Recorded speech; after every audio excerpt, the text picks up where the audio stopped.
Omukulu yoga. Amina mukama yebale nnyo nnyini ddala. Tuyisizeemu ku mulutabaalo. Ekisookera ddala njagala kwebaza Mukama Katonda. Ekyokubiri era nga sinagenda wala njagala kwebazaako Oweekitiibwa Pulezidenti w'eggwanga kubanga tanswazizza nze n'emikwano gyange bwe twavaayo tukolagane naye okusobola okutereeza eggwanga lyaffe. Bannabitono olwaleero tufunye obwebange so sinza kwerabira Pulezidenti mu kino. Ne nebaza Speaker, Deputy Speaker ne ba Honorable MPs bonna ababadde mabega waffe nga batuwagira. Ne nebaza n'abawagizi baffe bonna abatubeereddewo kubanga olaba bwe twatandika federation eno za association okwekolamu omulimo ffe twasalawo ne tugamba okwekalakaasa kuno n'okulwana biyinza obutabanga bye bikulu naye ekisinga obukulu katuwulirize gavumenti katukwatagane nayo tusonge okubanga tutereeza ebizibu byaffe. Bantu ne batwogerera ebigambo bingi n'abakulira z'opposition ne bavaayo ne batandika okwogera ebigambo bingi mubaboole simanyi mukole mutya naye abawagizi baffe ne basigala nga ate bo bakyatuwuliza kuba ebizibu byaffe baali babimanyi nga balabira ddala. Olwaliro abawagizi baffe babeereyo n'abayimbi naye n'asanga omuyimbi we nga yamuyimbira oluyimba lulungi naye ng'ali yafeenya. Omanyi abamanyi Oluganda ekigambo okugenya ng'omuntu yayimba oluyimba lulungi nnyo oba ennyimba nnungi naye ng'ali eyo ali mu takisi ali ku booda ali ku bigere abantu nga tebafaananika. So abamu ku bawagizi ng'abo abali bamanyi ebizibu byaffe ne basigala nga bakyali naffe oba n'abo abamanyi ensi bw'erina okutambula nti bugubugu teguma buliyo nabo ne basigala naffe. So nebazanya abawagizi baffe abasobola okusigala naffe mu mbeera ey'akazigizigi. Okuyita mu luno olutalo lwe tuyisemu tekibadde kyangu lwa nsonga abantu be tubadde tulwana nabo nze mbabuulira bagagga nnyo. Abantu ababadde balya mu disorganization babadde bafuniramu ddala ssente nnyingi nnyo ate nga bagagga nnyo. Naye kati olwaleero etteeka lino eriisiddwa olwaleero limenyewo ebintu bingi nnyo ebyali byayita mu kadde kubanga mu kadde baali tebaateekawo authority oba embeera yonna eyinza okugoberera etteeka lino. Ani aligoberera ani ali enforcinga bigambo enforcement yali nzibu nnyo kubanga tewaliwo authority basse. Naye kati waliwo a digital copyright management organization egenda okubanga following up nga n'omuyimbi agirina ku ssimu ye alaba oba kitegera amanya ni akozeseza oluyimba lwa lukozesezaawa mirundi emeka then wano mu kusasula omuntu aba amanyi kikyagenda okufuna. Ekyokubiri kati omuyimbi akyasobola okukwata oluyimba lwe n'agamba luno ndutunda mpaamu ssente oluggyemu ssente naawe. Kitegeeza kati ne ba business people oba abagagga bagenda kujja bagula ennyimba gojja n'ongulako oluyimba lwo n'ogenda n'olukozesa nga nange ompadde ekyo mpadde. Kati olwaleero nammwe bannamawulire abakutte content ono mwavudde eka mutaddemu ssente zammwe mukutte bukiriipu buno ng'oli akozesanga bw'ayagala. Naye kati kitegeeza naawe ofuna obwannannyini ku content wo. Tewali muntu akkirizibwa content kumukozesa nga takoze eki nga takuwaddeyo kyakuwadde. Era bw'osanga ka content ko kewakwata ng'olina proof kali mu ssimu yo you can sue. Oba okitegeera. So ffenna twekubire mu bugalo tusanyuke tujubilatinge kubanga buli content creator buli creative person afunye obwannannyini ku bibye. Akakubo kasoose ne kabeera k'amaanyi munda eyo nga n'okusala ku muyango omuntu yenna takkirizibwa. Biki ebikabaddemu? Twafunye meeting yasoose ku makya ey'abakulembeze ne speaker Mukama n'atuyamba. Deputy Speaker najja, Attorney General najja, then ba stakeholders ba leaders mu music industry ne bajja, then dedicated team of engineers from State House, then ne tufuna members of parliament, mbaddemu ne ba Honorable Kiyaga, ba Kayemba Solo, Honorable Kabanda n'abalala ababaddewo ne ba clerks of parliament. Kwegamba nga tugezaako era okubanga tujja okutubannyonnyola n'okuba demonstratingira copyright management system that is going to be following up on all this. Okulaba nti buli kimu tukinyonnyoka bulungi kubanga bwe mwalabako wali Honorable Kabanda ne ba honorable members of parliament abamu balina bye baali batategedde. So kati nga ffe ba stakeholders tuze tubannyonnyola tubage bannaye. Tekiri nga bwe mukirowooza nti omuntu buli lwazi na kayimbako ku TikTok alina okusasula. Already amaze okukasubscribinga wali nga ku TikTok nga bamusaze data. kitegeeza abasasudde okitegeera. Ekyokubiri, omuntu owa radio bw'abanga abadde asasula license ku UCC ya miliyoni genda kwongerako emitwalo oba 2 oba 3 zonna ezinaaba zivudde mu ki nti baba n'abataddewo, then kanaakuuma ke kagenda okubanga kasensula ani akubiddwa mirundi emeka kugina 3 kwe kajja, so si buli gubazannya nti kwatajja mu nsawo muwe, ekyo nakyo nga balina okukimanya. So music abantu bagenda sigala bamukozesa nga badde bamukozesa, but this time around ajja kuba era line of following up in terms of infringements and all that. President, copyright eno nga bwezze leero omuntu ajja kwebuuza nti n'abantu nga kafeera abaafedda bagenda kufunamu oba it starts today. Olunaku olwaleero lwe mulaba mpaka lwakuba nti kati president annaba kusayininga, so eyise era president he will sign. Naye olunaku lwanaaba amaze okusayininga nga bamaze n'okutereeza amateeka obuwaayiro bwebagenda okwongeramu nitty-gritties, olunaku olwo lwennyini Kafeero ennyimba ze zigenda kumuddira, kubanga etteeka ekkadde kati liba liweddewo nga tutandise ki pya. Etteeka ekkadde omuntu bwe yatundanga ennyimba ng'okuddamu ne zifuuka eze copyright tebadde emala emyaka 5, naye kati olwaleero basazeeko emyaka 3 gigenda kubeera ng'emyaka 4. Kitegeeza nti ennyimba za Kafeero ze yaguza Kasiwukire emyaka 25 emabega zifuuse zizze okuva na leero, era kati abaana ba Kafeero ennyimba zizzeeyo gye bali kati zaabwe be bamanyi ani gwe baguza ani gwe bakola ki oba okitegeera.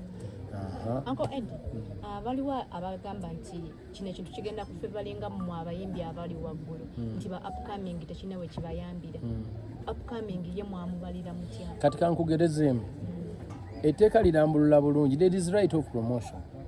You can register for your own copyright and ownership. You can refuse to register and you throw it in the space and you give for free. Okitegeedde?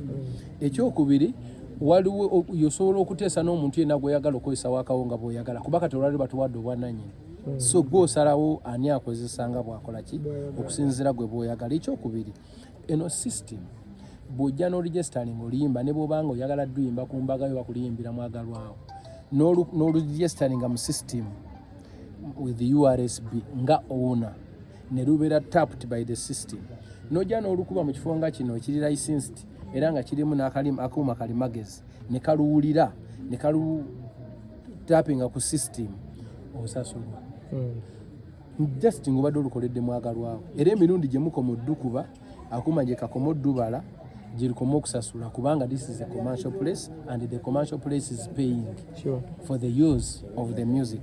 Kitegeeza tekiriko munene tekiriko mutono.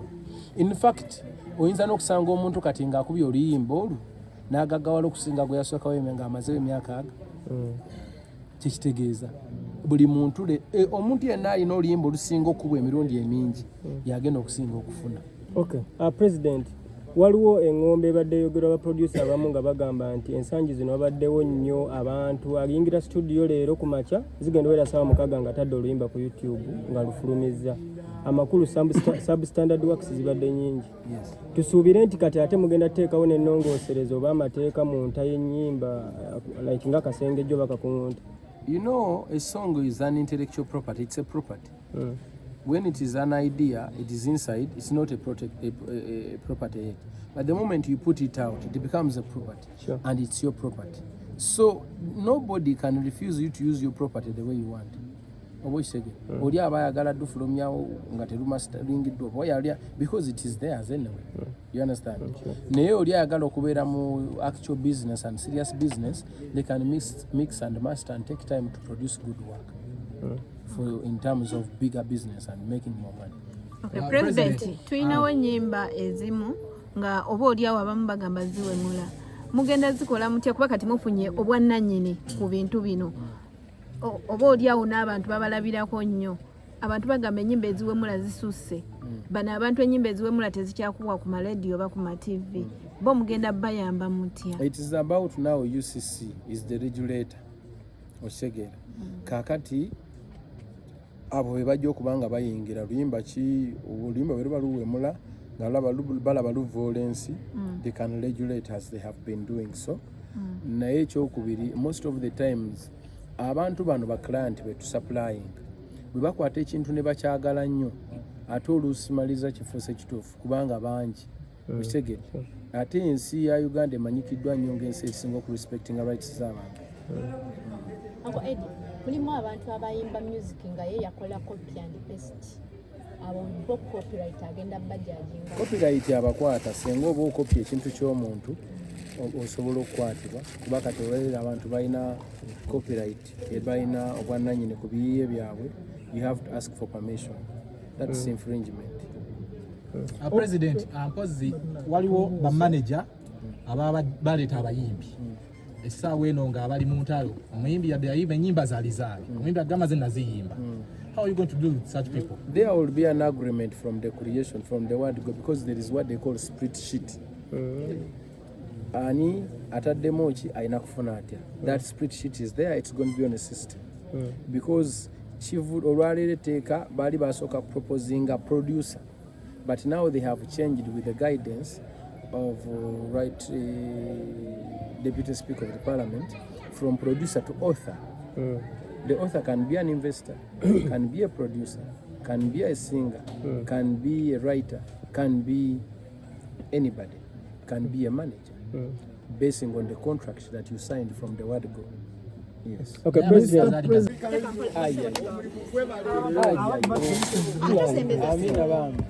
Kama yebali. Mbade nyamba. Shiba ina kapate kali mu kutegeka. Muuliziganye ne Shiba. Shiba tugende olugero twechangemu.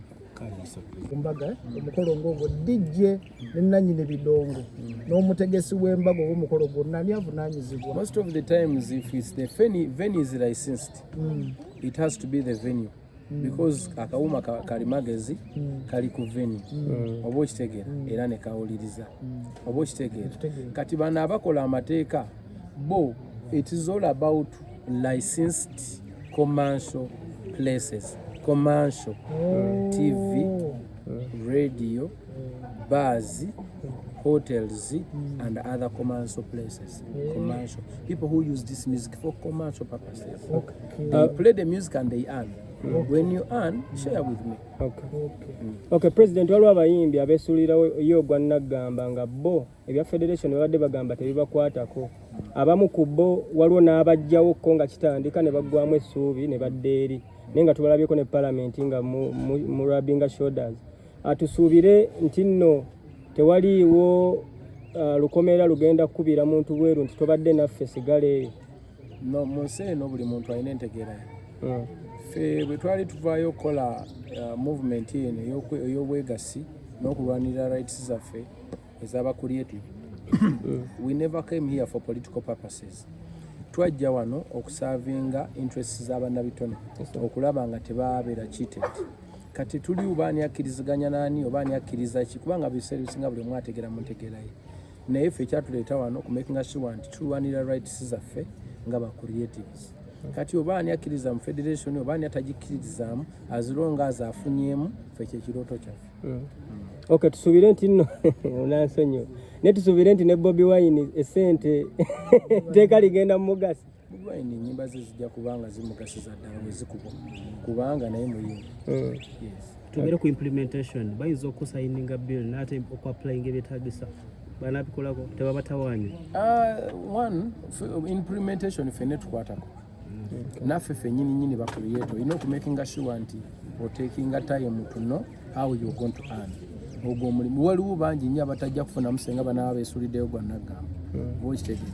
Naye naffe tulina okusigala nga tupushinga nga bannabitone kubanga etteeka obwannannyini butuweereddwa, tulina okumakinga sure nti tubukozesa bulungi. Otherwise bw'oteefiirayo bamafiya nga bakulyawo. Bwe twali twogera naye ku Saturday.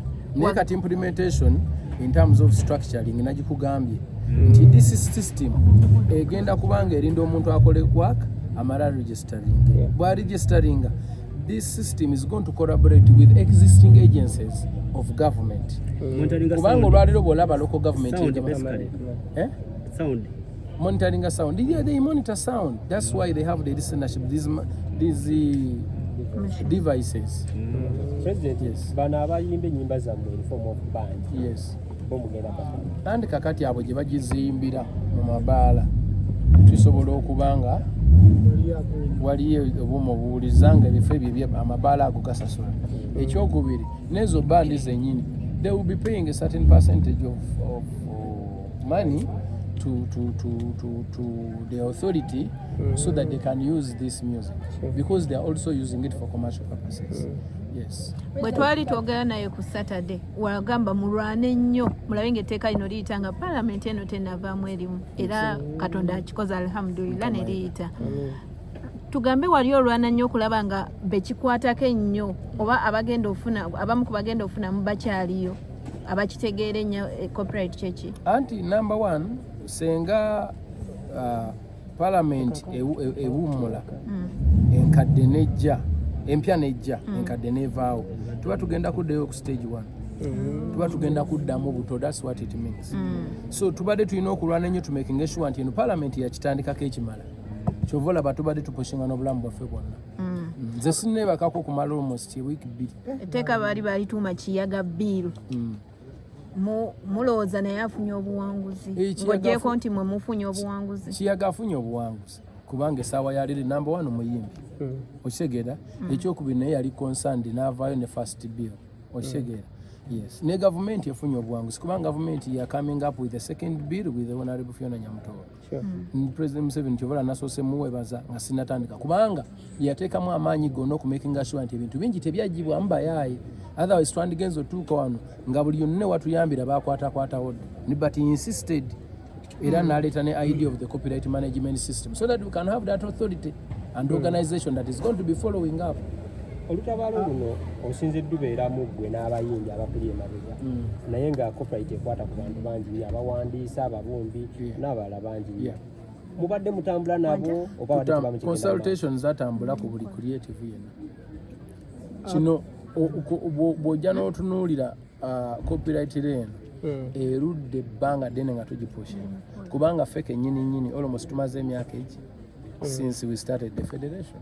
Sure. But even before starting of federation, this was ongoing. So many people, they were consulted and the chair of the committee, actually explaining the Burundi, they met all the groups, including about all reforms going nationwide, district per district for consultation meetings. Message esembayo pati eriruddawa abayimbi bakuŋŋaanirewa essaawa eno tugenda kuorganizinga pate gye bujjakawo kuba leero etteeka lwe lifulumye pate teziyinza kukolebwawo zonna naye tugenda tufune we tutuula ng'abalwanye abayimbi baffe bonna abatubadde emabega bannamawulire baffe be tutambudde nabo kubanga amazima gali nti abaana batubeereddemu bannamawulire oba kitegeera. Then oluvannyuma tujja kuinvolvinga abantu bonna tugenda babuulira tugenda okuteeka kapate tuorganizinge kabandi tukube bandi tukube pate tukube sidde tukube drum tukube we're going to we are going to sabast taking chava musabaranks akasembayo president kubogerako bye mutamanyi soko bawe message olwedda olaba omuntu yenna computer misuse ebakwata osege computer misuse act bonna ebakwata that's why enaku zino badde babasiba because computer misuse act gyeri ate ebakwata. Teeka lino terina ligenda kukosa lijja kukosa ababbi. Verbal, it is verbal, so that has nothing to do with the law. Mr. President, kongula. Amina. Nze bampita Mamero.